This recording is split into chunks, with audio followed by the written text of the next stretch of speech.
Do you feel, sir? It's good. It's good to get the hot title. A lot of problems, but eventually we're getting it right. Thank you to the government, huh? ថាម៉េច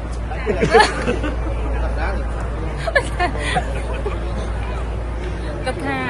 ក៏សប្បាយចិត្តដែលបានទទួលប្លង់អញ្ចឹងហើយគាត់ក៏អរគុណដល់សម្ដេចដែលបានជួយពលឿនដល់ការដែលបានគាត់បានប្លង់អញ្ចឹងណាបងអរគុណអីសប្បាយចិត្តបានប្លង់មិនសប្បាយចិត្តបានអីមានតែបានប្លង់សប្បាយចិត្តអីបានប្លង់ជាជនអមុនមានអារម្មណ៍ភ័យអបងភ័យខ្លាចអត់បានដល់ពេលនៅបានដល់សប្បាយរីករាយបងមានអារម្មណ៍ថាត្រេកអរដែលបានប្លង់ផ្ទះចាំពីវាឆ្នាំហើយអ៊ំ